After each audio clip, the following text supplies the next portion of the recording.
Bonjour à tous, bienvenue dans Médiasphère, votre revue de presse de la semaine. Nous allons décortiquer et analyser l'actualité locale ensemble. Et cette semaine, c'est avec Sébastien Germain. Bonjour. Bonjour Olivia.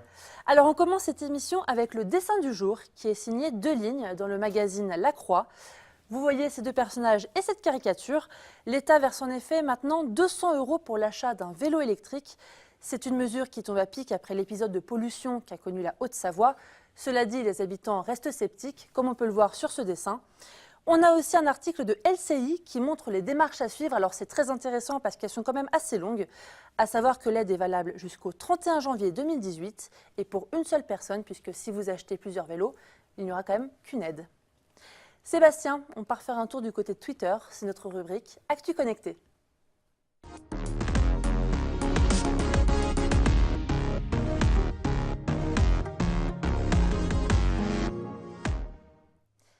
Et on commence avec un tweet de Virginie Duby-Muller. Et oui Olivia, difficile d'échapper au Fillon Gate, même ici en Savoie-Mont-Blanc. Alors j'ai choisi de commencer avec un retweet et non un tweet de Virginie Duby-Muller.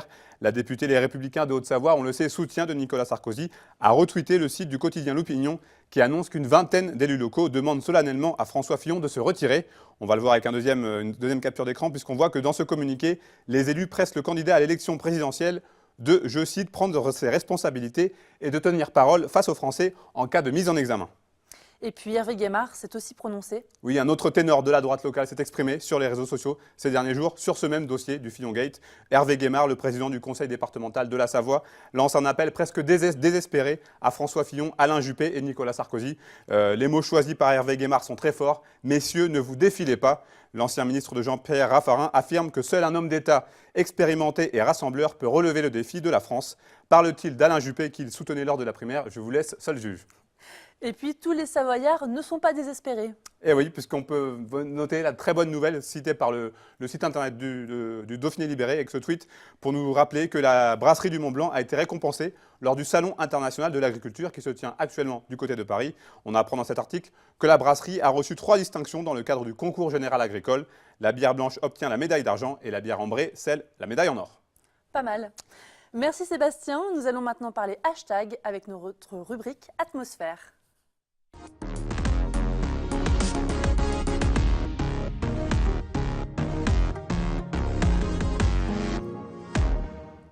Allez Olivia, on reste porte de Versailles avec le salon de l'agriculture et on peut dire que voilà. Oui, effectivement, on reste du côté du salon de l'agriculture qui se déroule jusqu'au 5 mars. Les Savoyards ont été à l'honneur, vous le savez, et on a ce tweet de l'AFP Archives, le premier jour du salon de l'agriculture en 1964. Alors vous voyez, c'était quand même... Sacré archive. Oui, c'était assez rustique quand même à l'époque, plus que maintenant en tous les cas. Déjà en 1964, 300 000 personnes avaient été séduites et les politiques se sont vite rendus compte qu'une petite visite était indispensable. D'ailleurs, c'est le cas de nos politiques puisque François Hollande, notre président de la République, s'est rendu à l'événement. Il a inauguré le dernier salon en tant que chef de l'État. C'est un petit peu un passage obligé, la visite du salon de l'agriculture. Exactement. Et il a été accueilli par contre sous les cris, comme vous pouvez le constater sur ces images. Je vous laisse écouter. Pas un franc succès, cette dernière visite de François Hollande. Non, non, non. Même un homme a tenté de l'entarter avec une bouse de vache, ce qui est quand même assez violent. Les éleveurs et agriculteurs sont en colère par rapport à leur situation avec la grande distribution. Ils affirment que leurs conditions de travail et de vie sont inacceptables, qu'ils n'arrivent pas à s'en sortir. François Hollande ne s'est pas laissé démonter, contrairement au stand du ministère de l'Agriculture qui a été ravagé. Allez, on parle sécurité maintenant. Non. Avant, on va parler de l'article du Monde qui nous apprend que les agriculteurs savoyards ont décidé de créer leur propre supermarché paysan pour ne plus avoir à passer par le biais de la grande distribution. Vous le voyez, cet article du Monde. Ils sont 11 à s'être lancés dans l'aventure. Franck Sulpice, agriculteur à la mode Servolex, a affirmé « Je vends mes golden 80 centimes le kilo ». Allez, reprenez vos esprits. 80 centimes le kilo aux grossistes qui rajoutent leur marge, le double en vente directe. De quoi donner des idées à un paquet de producteurs. Alors maintenant, on parle sécurité. Voilà, avec le tweet du département de Haute-Savoie qui nous apprend que le port du casque pour les enfants de moins de 12 ans qui font du vélo est obligatoire à partir du 22 mars, donc qu'ils soient conducteurs ou passagers. Le port du casque diminue quand même le risque de blessures sérieuses à la tête de 70%. Si un adulte transporte un enfant sans casque ou s'il accompagne un enfant sur vélo sans casque justement, il risque une amende de 90 €, donc ça laisse quand même réfléchir. Il est aussi question de sécurité, mais sur les pistes cette fois. Oui, avec le tweet cette fois-ci du préfet de Haute-Savoie qui met en garde les skieurs du risque d'avalanche. Donc aujourd'hui, vendredi, mais aussi ce week-end, il y a eu d'importantes chutes de neige ces derniers jours associées à des vents tempétueux, ce qui favorise la formation de plaques à vent. Les avalanches sont susceptibles de se déclencher au-dessus de 1800 mètres. Prudence donc. Et on termine cette chronique avec le hashtag parrainage. On va parler encore une fois de politique et de François Fillon. Voilà, on parle encore de lui, comme toujours, avec cet article du Dauphiné qui nous apprend que François Fillon va être mis en examen le 15 mars pour les emplois présumés fictifs de sa compagne, de son épouse et de ses enfants.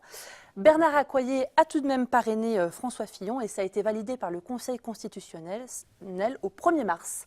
Et puis par contre, on pourrait voir qu'il peut prendre ses distances dans les prochains jours avec cet article du Messager. À un mois et demi de l'élection présidentielle, il essaye de raisonner le candidat pour qu'il renonce à se présenter comme il l'avait promis si mis en examen. Exactement. C'est ce qu'affirmaient les journalistes de France Inter aussi hier soir. Malgré tout, son soutien reste indéfectible. Sur Twitter, vous pouvez le voir, il a publié une lettre destinée aux militants. Il rappelle la manifestation de soutien à François Fillon le dimanche 5 mars à 15 h, place du Trocadéro à Paris. Merci Olivia, on passe au top et au flop.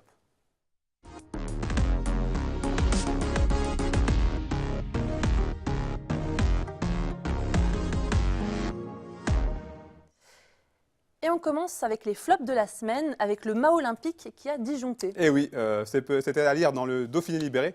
C'est peut-être une blague qui est à l'origine de ce phénomène. 6 mineurs ont réussi à faire disjoncter le mât olympique d'Albertville ce jeudi.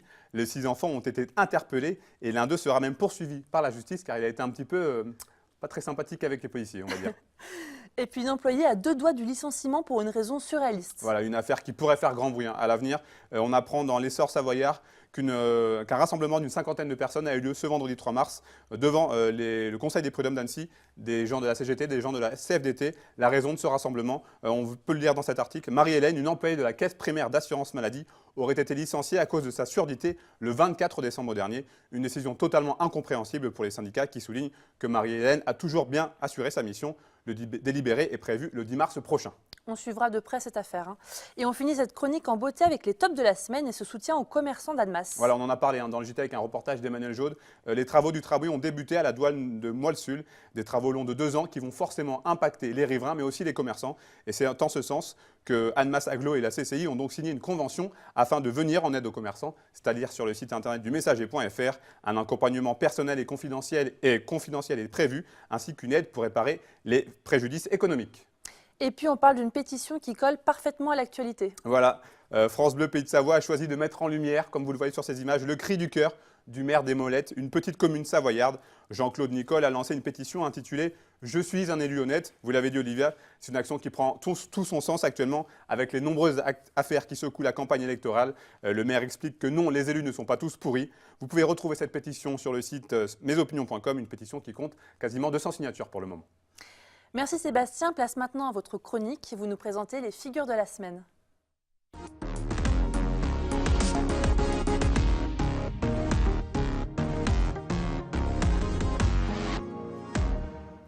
Les pionniers, dernière chance. Et oui, cette semaine, j'ai choisi de vous parler non pas d'une figure, mais de plusieurs personnes en danger. Les joueurs de Chamonix-Morzine Hockey Club. Le site internet du club le rappelle, Chamonix-Morzine est passé complètement au travers de son premier match de play-down avec une défaite à domicile 5-1 contre Nice. Une défaite qui condamne quasiment les hockeyeurs au Savoyard à leur relégation. Un revers logique vu le manque de volonté affiché par les pionniers, comme l'écrit Yves Thévenot dans le Dauphiné libéré. Et toujours dans les colonnes du quotidien local, ce vendredi, vous pourrez lire une interview de l'entraîneur Christophe Ville qui revient sur ce faux départ. Ce soir, rendez-vous très important pour le CMHC qui joue à Dijon pour ce qui ressemble au match de la dernière chance. Je rappelle que le Play-Down, c'est un petit championnat qui rassemble 4 équipes. La dernière équipe descend en Division 1. À l'heure actuelle, le CMHC est dernier avec 8 points de retard. Donc ça va être très très compliqué, une mission quasi impossible. Et justement, s'ils perdent, qu'est-ce qui se passe concrètement? Ce sera forcément un flop. On pourra rajouter à la catégorie des flops, puisque quand le club, on rappelle, c'était un club qui a été monté la saison dernière, l'été dernier, avec de grosses ambitions. Donc une relégation au bout d'un an ferait vraiment tâche. Donc beaucoup de changements seraient à prévoir, notamment au niveau de l'effectif et peut-être des dirigeants. Très bien. Merci Sébastien. On va terminer cette émission avec une idée de lecture. Cette semaine, je me suis intéressée au carnet d'art numéro 7 qui s'intitule « Liberté ». Il peigne cette semaine le portrait de Pippo del Bono, l'instinctif. Il est une des figures les plus importantes de la scène théâtrale contemporaine.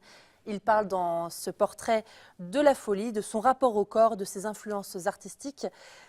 Je cite, « Il faut être attentif pour comprendre qu'il existe d'autres façons de regarder la beauté ». Enfin bref, c'est passionnant. Je vous invite vraiment à lire cet article et tout le contenu du magazine Carnet d'art. C'est la fin de votre émission. J'espère et on espère que ça vous a plu. On se donne rendez-vous la semaine prochaine pour un nouveau Médiasphère. En attendant, n'oubliez pas de rester connecté à l'actualité. À très vite.